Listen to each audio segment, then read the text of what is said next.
Motion, motion, motion. Wow, there was a lot of motion built into this offense and the game plan that Doug Pederson came up with against New Orleans, guys. I mean, I'm talking about everything from jet motion to fly motion to an over motion to even a glide motion. Doug Pederson definitely tested the eyes of the Saints defense. All right, y'all, let's get it.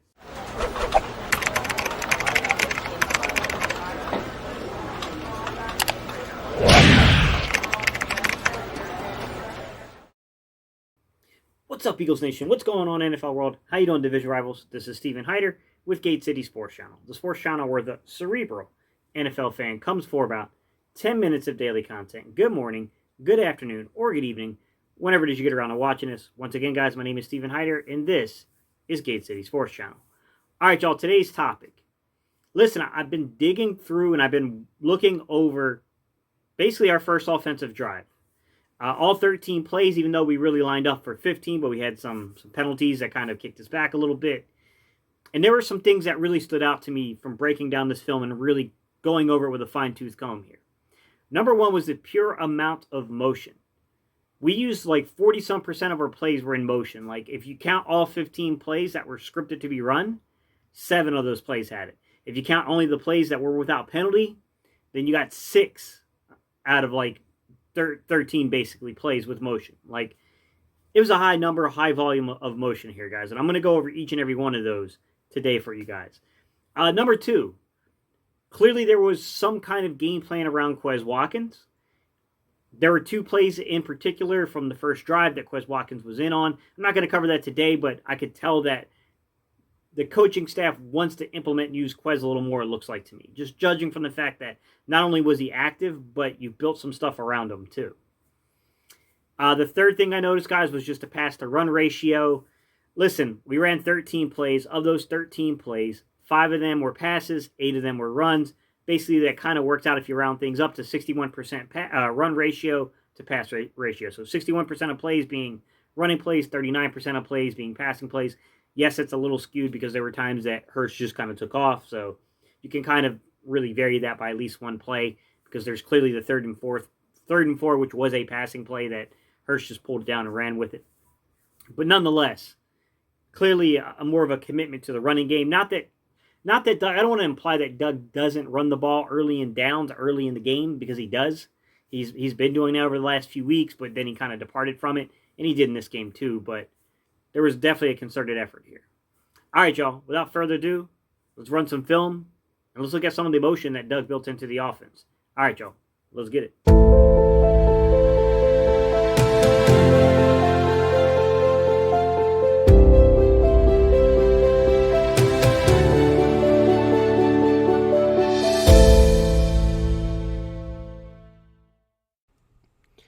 All right, ladies and gents. So the first play I want to show you is the first play of the game run by the Eagles offensively. I call this just ripping off the Band-Aid. We all knew that New Orleans was probably definitely expecting some zone read here with Jalen Hurts, so Doug gave it to him right from the start. Like, hey, we're just going to rip off the Band-Aid. We're going to give you a unique look and just let you know what you're going to be in for. So to begin with, it's not unique in terms of being at 12-man, but it's unique in the application of the 12-man personnel. So if you look here, you got your boundary side to the right, offensive right, and you got your field side to the offensive left. Another way to put it is your field side's on the top of the screen, your boundary side's on the bottom of the screen. So here you go. You got empty back set right from the start because Miles Sanders is split out towards the very bottom of the boundary side. All right. You have kind of a little interesting thing here between Goddard and Ertz. They're both kind of lined up in wide tight end roles on both sides of the formation. And then you've got Ward Jr. in the slot. It looks like to me Rager is your Z.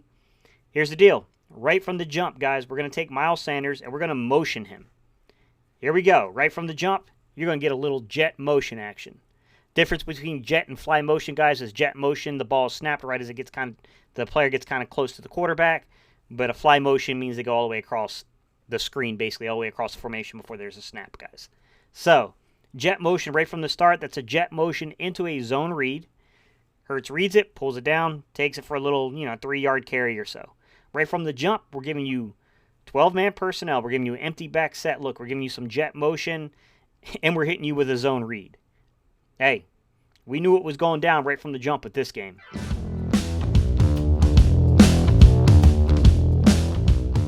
All right, ladies and gents, the next time we would see some kind of motion from the Eagles would be after our second, first down of the ball game. Still first possession.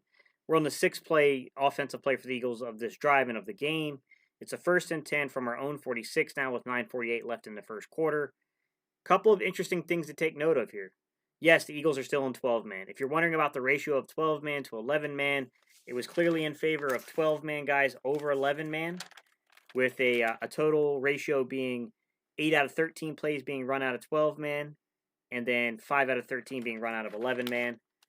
Obviously, we can see the first 2 plays I'm showing you right now are 12-man, but this is interesting not because of 12-man, but because of where Jalen Hurts is in relation to the pocket. He's under center. There was not a lot of plays with Hurts under center in this game, and this is one of them. So we have Hurts under center. We have Miles Sanders about 5 yards deep in the backfield behind him, okay?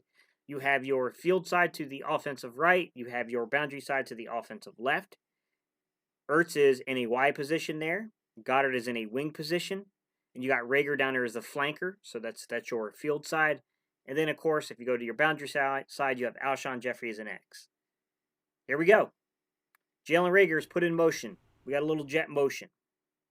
We're going to fake an end around off the jet motion, the Reagor. And then we're going to boot Hurts to the right or to the field side or the bottom side of your screen. And then we're going to try to hit a little easy dump off to the flats to Miles Sanders. A lot of you got some pre-snap motion. You got a lot of trickery here, a lot of things to try to catch the eye's defense. Give the defensive end a lot of credit here for getting his hands up and knocking this down, or else this is probably a pretty little decent gainer here. So, I mean, I love the concept. I love the feel for this. It didn't work, but I got to be honest with you, this is something that if I were the Eagles, I'm definitely keeping this inside of my playbook.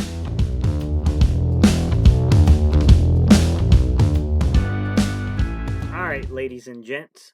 So, very next play. As a matter of fact, guys, what's unique about this sequence is right after the second first down of the game for the Eagles, we ran 3 straight motion plays. So this time we're 2nd and 10 on the Philadelphia 46, 9:44 to go. We're coming out in 11-man this time. So it's a little different look from the other 2 plays I showed you. All right, so your boundary is going to be to essentially the left side or the top side of your screen, meaning your field side is going to be to the bottom side or the right side of your screen. Let's start with the boundary. If you look up to the top side of your screen, you got Alshon Jeffrey as your X. And then if you go down to your field side, you're going to have a wing tight end in Hurts. You're going to have a wide tight end in Ward Jr., and you're going to have a flanker in Reagor. So this is the way the Eagles are going to work this motion here. This is just an over motion. It's coming from Zach Ertz. In an over motion, you go from one side to the other. So in this particular instance, we have essentially Zach Ertz going in an over motion from the field side of the offensive formation over to the boundary side of the offensive formation, which you can see right here. After that motion, we then see Jalen Hurts immediately goes into the hike. And we're just going to hit a little quick out route to Zach Ertz, just really quick, one read, get the ball out of your hands type thing for Jalen Hurts to be successful with. And that's what you got going on here. So nice, easy, motion-based offense here that's designed to make Jalen Hurts very successful.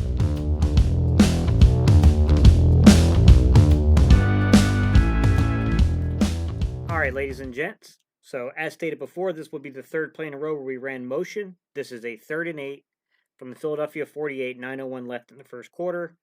The Eagles come out in a pretty easily identifiable 11-man personnel package. If you look to the boundary side, which is going to be the top of your screen or the offensive left, you'll have kind of a wide tight end role in Ertz where he's almost acting like an X, that kind of like motionless receiver that you have up on your boundary side. And then Reagor, even though he's technically up above Ertz there, you can see that he's back off the line of scrimmage, acting almost as a slot. On the field side, you got a slot receiver in Greg Ward Jr., and then you got a flanker or the Z role being played by Alshon Jeffrey. Now, as you can see here at the hike, as you can see here before the hike, you're going to get Reagor is going to come across on what's called a fly motion. Remember I told you guys fly motion is different from jet, because in fly motion you go from one side all the way to the other. So in this particular instance, we got Reagor going all the way from the boundary side all the way down to the field side. And then we work off of this. So what we're going to do is we're going to allow him to get down there. And then we're going to do just a really quick, easy read for Hurts to get the ball in and out of his hands. And he's going to hit Rager down at the bottom of your screen, down on the field side. This is almost like a little bubble action, almost like a little bubble wide receiver screen type deal. And then that's about 7 yards. Nice play design, nice call. I like the end result of this.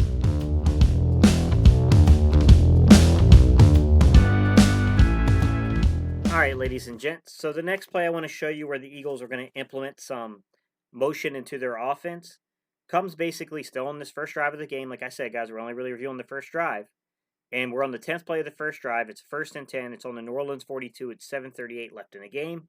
And the Eagles are going to return for the second time in this game to a spread offense concept. This is nothing more than a sail route, concept. It's subtle, and there's some hidden details to it, but this is a sail route, guys. So if you come out, you got to love what Doug does here, man. He does a little 12-man personnel. So if you look to your boundary side of the field, which is going to be the bottom of your screen or the offensive right, you have 2 inline tight ends, okay? One of those tight ends is Dallas Goedert. He's the closest to your right tackle. And then the other tight end just outside of Dallas Goedert there is Zach Ertz. Now, if you go up to your field side, which is the top of your screen or the offensive left, you have a slot receiver that is Quez Watkins. And then above him, you have a flanker who's Travis Fulgham, basically, guys. All right. So just before the snap, you're going to see that Watkins is going to come in motion here. This is a jet motion because the snap of the ball will occur before he completes the full, basically motion across the line of scrimmage here. He's not going to go all the way to the opposite side of the field before we hike the ball. From that, they're going to build in almost like play action. It's almost like if you had the running back and you did play action to him, right? This is meant to hold the linebacker's eyes. Off of this, you're going to see that we boot Jalen Hurts. So we go off of that jet motion fake into a boot towards the field side or offensive left. And you can see Dallas Goedert is going to run a little kind of like drag route. He's coming right off of the ankles of the defensive end. So he's the short route. You got, basically Zach Ertz running almost what would be an out route or just a really long intermediate drag route. It's about 10 to 12 yards deep. And then you got your vertical route concept here, which is going to be Travis Fulgham, who's running that deep route. Now look, could you make an argument here that Jalen Hurts certainly missed bigger plays on these reads? Sure. But my inclination and my feeling about this play is that this was probably very much scripted, and Jalen Hurts was probably told where to put the ball. I don't think that he was given the benefit to go through the full reads of this half-field progression, the way that someone like Carson Wentz would have the ability to do that. I don't think that they've quite taken the handcuffs off of him yet, which leaves you some optimism because he can only really get better in terms of the reads and stuff like that. I don't think he's going to get worse, guys. So, look, this is a nice little kind of familiar piece that got mixed in with little subtle differences that was disguised well by Doug Pederson.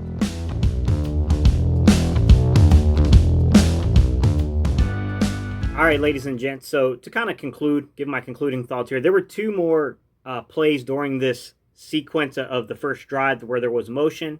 There was the 3rd and 1 that resulted in an illegal, motion penalty called against the Eagles that backs us up to 3rd and 6. Then we had the, of course, the Greg Ward Jr. false start, which made it all the way to 3rd and 11. But that was just a simple one to see, guys, and I've showed it. So I did that on the last video I made. That play was included in that, but I just didn't focus on the aspects of the motion.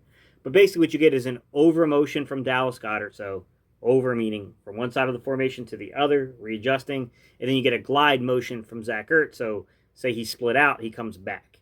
Okay, so that's what you got on that one. Unfortunately, what ends up happening is that as they're bringing the glide motion with Zach Ertz, he doesn't get himself set fully for 1 second before the snap of the ball.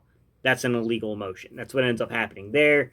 The other case is on the 4th and 2 play where we try to basically run that little zone concept with Miles Sanders to pick it up. There was a motion that was done there. So that was coming out of an 11-man personnel. Like I said, it was on the other one, guys. You can see that video if you really want to. It's an over motion with Goedert. So over motion meaning from one side to the other or vice versa. So those were the plays that we ran motion on, guys. That was the thing that really stood out to me about this offense, right? There's a lot of similarity still, right? We've always run inside and outside zone. We're a really good inside zone running team. We've been that way for a while. So that didn't necessarily change. Maybe our dependency on it did. Maybe we ran it a little more, but Doug has always kind of run Miles Sanders 12 to 14 times. That's about what he got. We expect Miles to touch the ball between 18 and 22 times a game. That's about what he got, okay? I still think you can make an argument that there needs to be more, and thankfully Jalen Hurts kind of gives you the ability to where if he doesn't see it early, he's not trying to go through NFL level, read yet. He just, look, if I don't see it, I'm tucking it and I'm running. I'm going to use my, my natural gifts here to shore up this situation we have. I definitely see some things that we've always run, guys, like the mesh route, the mesh concept routes, right? Mesh routes means you got two crossers and you got a hook. So two crossers to beat man, the hook is to beat zone. That's a spread offense concept. This is something that Doug has always run. It's been run several times with Carson Wentz this season alone. So I've heard some commentators not realizing that point, not knowing how often we played it. As a matter of fact, I'll give you a clear example. Carson Wentz threw an interception in the Cincinnati game with the mesh concept. So that's when he misread the hook defender, didn't see that linebacker dropping back into the zone, and he picked it off. That was a mesh concept. Outside of that, guys, like definitely could see the sail concept, another spread offense concept there. It's something that we always see 1 to 2 of those every game. It's just the truth, man. We are a West Coast offense in the Andy Reid style that has a wrinkle of Doug Pederson in his utilization of spread offense concepts. That's what the Philadelphia Eagles are. All right, guys, hope you guys enjoyed the video. If you want to support the channel, just remember there are 3 really easy things you can do to do that. Like, comment, subscribe. All right, y'all. Peace. I'm out here. I appreciate y'all's time. And, hey, big game coming up this weekend, guys. We might still be in this thing depending on the results of this weekend, which will not be an easy game. We're going to be down Jack Driscoll, which is a huge blow. And, God, I don't know what we're throwing out there defensively, guys. All right, y'all. I'll see y'all tomorrow.